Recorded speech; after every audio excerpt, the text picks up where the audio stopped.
안녕하세요. 결혼한 지 7년 된 5살 난 딸아이를 키우고 있는 30대 워킹맘이에요. 직장 생활하면서 애 키우라 힘들 때는 모른 채 하시더니 이제 와서 합가 타령하시는 시어머니 때문에 아주 환장하겠어요. 그나마 중간에서 남편이 자기 역할이라도 똑바로 해주면 좋을 텐데 남편은 남편대로 자기 어머니 마음 상할까봐 걱정이라며 할 말도 제대로 못하고 그러니 저만 나쁜 사람이 되더라고요.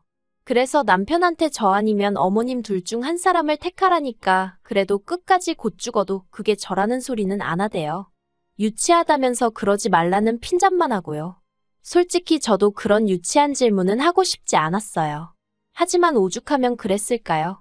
아무튼 그런 질문조차 대답하지 못하는 남편을 보고 있으니 저런 사람하고 남은 인생을 어떻게 같이 보내나 싶어서 이혼하기로 마음먹었습니다. 제가 20대 후반이었을 당시 명품에 관심을 보이던 주변 또래들과 달리 저는 부동산이나 주식처럼 훗날 재산이 될 만한 것들에 관심이 많았어요.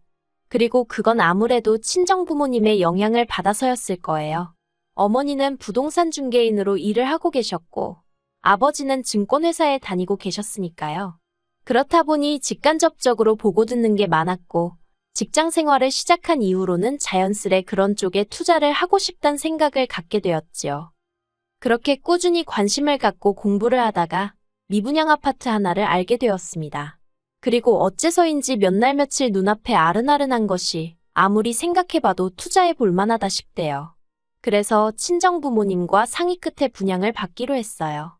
당시 제가 모아둔 돈이 1억 정도 있었는데 그 돈을 전부 다 탈탈 털어서 넣었습니다. 다행히 중도금은 무이자 대출이었기 때문에 입주하게 될 때까지 다시 지독하게 모으고 그리고 친정부모님이 원래 저 시집 갈 때 1억 정도 해주려고 하셨다는데 그 돈은 제가 원할 때 아무 때나 주시겠다 하셨거든요. 그래서 계산해보니까 입주할 때쯤이면 그럭저럭 돈은 마련할 수 있겠더라고요. 그리고 그런 와중에 남편을 소개받았고 연애를 시작했어요. 직장을 다니던 평범한 회사원인 남편은 저와는 달리 물질적인 부분에 크게 욕심이 없는 사람이었습니다. 성격도 자기 주장을 크게 내세우는 편이 아니어서 사귀는 동안 서로 부딪힐 일이 별로 없었지요. 그렇게 1년을 조금 넘게 사귀었을 무렵 남편이 결혼하자고 하더라고요. 하지만 당시에 제 돈이 전부 다 아파트에 묶여 있었잖아요. 그래서 남편에게 상황을 설명했는데 괜찮다고 하더라고요. 그래서 바로는 결혼하지 못하고 프로포즈를 받고 1년이 더 지나서야 결혼하게 되었습니다. 참고로 왜 1년이냐 하면 그 1년 동안 결혼 자금을 모았거든요. 친정부모님께는 이미 1억을 받기로 되어 있었기에 더는 부담을 드리고 싶지 않았어요. 아무튼 그렇게 식을 올리고 저희는 남편이 살고 있던 18평짜리 아파트에서 신혼살림을 시작했습니다. 그런데 이 부분에 있어서 제가 솔직히 억울한 게 저는 당연히 남편 소유라고 생각했었거든요. 그런데 나중에 남편이 한다는 말이 자기는 한 번도 자기 거라고 한 적이 없답니다. 제멋대로 오해한 거라고요. 하지만 제가 남편더러 지금 사는 곳이 전세냐고 물었을 때 남편은 아니, 자가야라고 대답했고 그래서 저는 당연히 남편 명의일 거라고 생각한 거예요. 나중에 어머님도 말씀하시길 남편 줄 거라고 하시긴 했지만요. 하지만 어찌됐건 엄밀히 따지고 보자면 남편은 거의 빈몸으로 장가를 온 거나 마찬가지대요. 꼼꼼하게 따져 묻지 않은 제 탓이지요 뭐. 그때를 생각하면 지금도 스스로한테 답답한 마음이에요. 아무튼 리모델링을 하기에는 집 상태가 나쁘지 않았고 그리고 저 혼자 생각이긴 했지만 여기서 살다가 제 아파트에 입주하면 되겠다 싶더라고요. 그래서 도배만 새로 했어요. 그리고 냉장고부터 시작해서 큰 가전제품들과 가구들은 제가 혼수라고 생각하고 다 바꿨네요. 이건 어차피 이사 갈 때 들고 갔으니까 혼수로 해간 게 크게 억울하고 그러진 않았어요. 그런데 어머님은 이후로 걸핏하면 남편이 집을 해왔는데 제가 예단을 안 해왔다고 그걸 흠을 잡으시대요. 혼수 그건 어차피 제가 필요해서 산 거 아니냐며 마치 제가 빈몸으로 시집을 왔다는 식으로 말이에요. 그런데 저도 당하고만 있는 성격은 아니라서 그런 어머님께 그렇게 따지면 남편이야말로 빈몸으로 장가온 거 아니냐고 따졌어요. 저는 그래도 제 명의의 집이라도 있지. 남편은 자기 앞으로 가진 게 뭐가 있냐고요. 그래서 그때 남편하고 결혼한 지 한 달 조금 넘었을 때였는데 결국 어머님하고 대판 싸웠습니다. 보내 한 보내 소리가 나올 정도로 크게 다퉜네요. 그러다가 아버님이 교통사고로 크게 다치시면서 저와 어머님의 싸움도 유야무야 없던 일처럼 묻어두고 지내게 되었지요. 하지만 없던 일처럼 묻어두고 지냈다는 게 입 밖으로 말을 안 꺼냈다 뿐이지 솔직히 서로 감정이 풀린 건 아니었거든요. 그렇다 보니 어머님은 어머님대로 제가 하는 것마다 못마땅해 하시고 불만을 표현하셨어요. 그리고 저도 그런 어머님을 상대하다 보면 마음이 상했고 기분이 나빠지대요. 그래서 시댁에 일이 있거나 하면 남편만 보내기도 하고 이런저런 핑계를 대면서 저는 빠지고 그랬습니다. 제가 잘했다는 건 아니에요. 하지만 저도 제 나름대로 살 길을 강구했어야 했던 게 어머님하고 한번 감정 소모를 하고 나면 그 스트레스가 얼마나 컸던지 며칠을 끙끙 앓아야 할 지경이었거든요. 아무튼 그렇게 지내다가 저희 부부는 제 아파트로 이사를 하게 되었어요. 그리고 딱히 부족한 것도 없었지만 시댁에서도 금전이든 뭐든 어느 쪽으로든 도움을 주실 생각은 안 하시대요. 솔직히 말해서 기대가 없었기 때문에 서운하고 그런 것도 없었습니다. 어머님이 그 말씀을 하시기 전까지는 말이지요. 저희 이사하기 일주일 전쯤이었어요. 어머님 댁에 갖다 드릴 게 있어서 남편과 들렸는데 어머님이 대뜸 그동안 당신 집에서 월세도 안 내고 공짜로 먹고 자고 하지 않았냐면서 그것만 해도 따지면 한 달에 못해도 200만 원 가치는 될 거라는 거예요. 그러고는 그렇게 따지고 보면 당신이 그만큼 돈으로 지원해 준 거나 다름이 없다면서 어디 가서 시댁에서는 뭘 해줬느니 안 해줬느니 그런 소리 하면 안 된다나요? 어디 가서 그런 소리 할 생각도 없었지만 어머님의 계산법은 도대체 어디서 나온 건지 100번 양보해서 어머님이 아무것도 못 해준 게 민망해서 그러셨는지도 모르겠지만 그런데 남편까지도 어머님 말씀이 일리가 있다고 동조를 하는 꼴을 보고 있자니 이해고 뭐고 하기도 싫고 그나마 남아있던 정도 뚝 떨어지대요.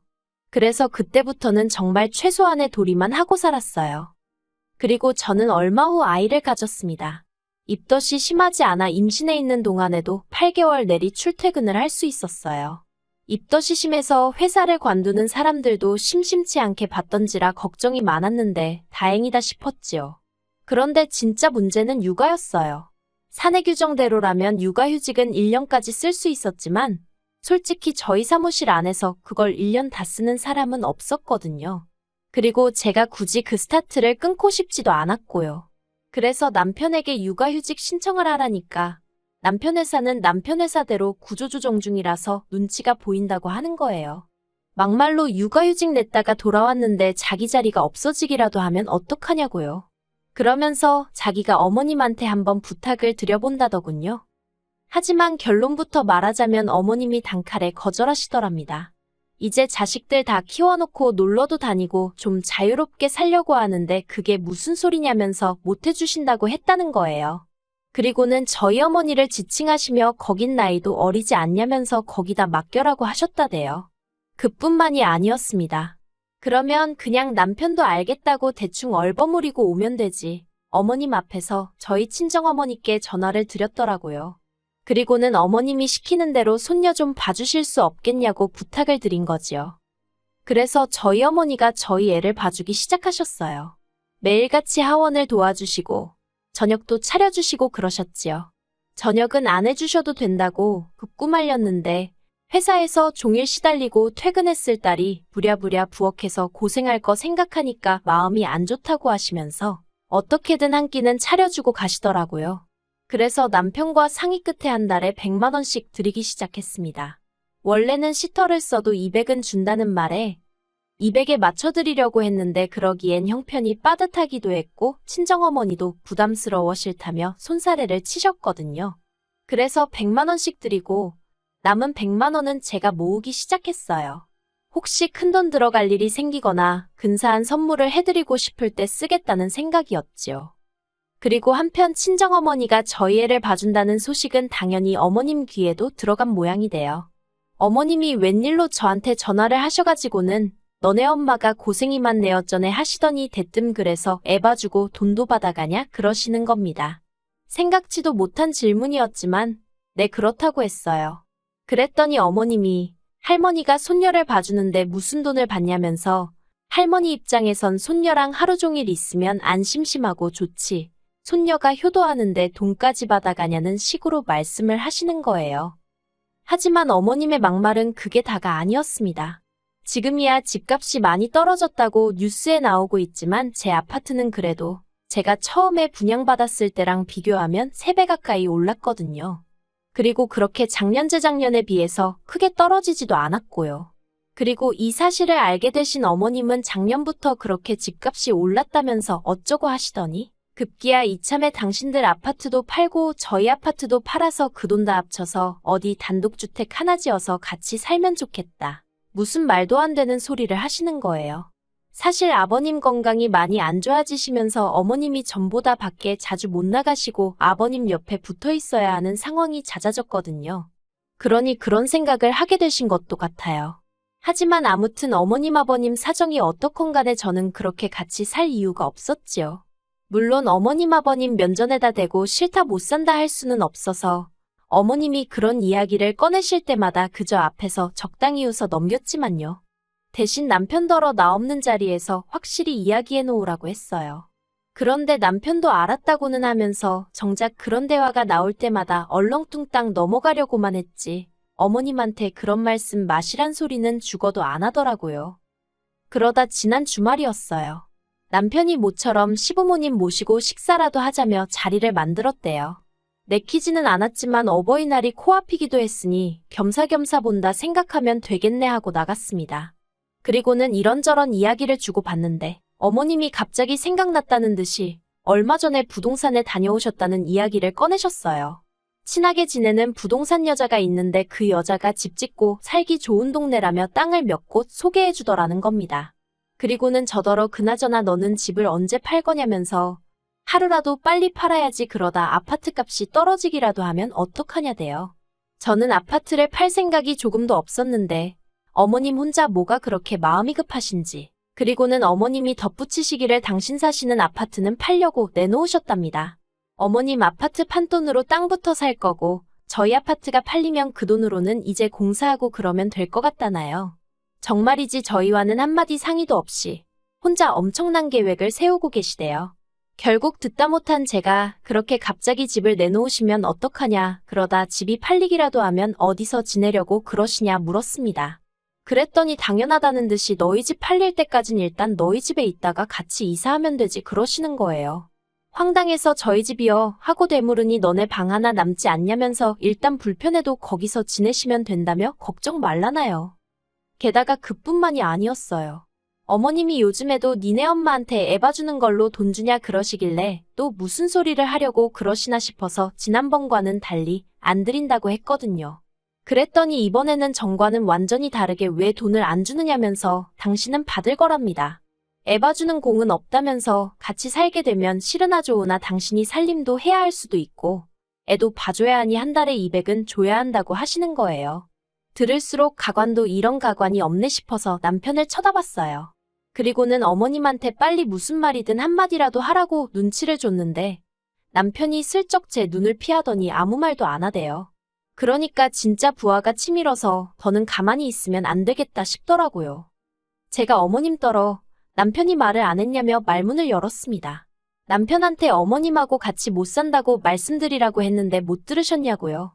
그리고는 아무리 생각해봐도 어머님하고 제가 같이 사는 건 어려울 것 같다. 결혼 초부터 어머님하고 저하고 많이 부딪히지 않았냐. 그때 제가 너무 힘들기도 했고 그래서 같이 사는 건 싫다고 딱 잘라 말씀드렸어요. 그랬더니 처음엔 어머님도 당황하셨는지 언제까지 결혼 초에 좀 서운했던 걸로 꽁에 있을 거냐면서 벌써 시간이 이렇게나 지났다며 이제 잊어버리랍니다. 그러면서 이제 잘 지내보자 하시는 거예요. 그래서 제가 합가를 안 하고도 잘 지낼 수 있지 않냐고 오히려 합가를 하면 잘 지내지 못할 것 같다 했습니다. 그리고는 저는 지금처럼 친정어머니가 와서 애 봐주시고 제 살림도 도와주시고 하면 마음도 편하고 좋은데 왜 그 좋은 조건을 다 포기하고 어머님이랑 살아야 하냐고 물었어요.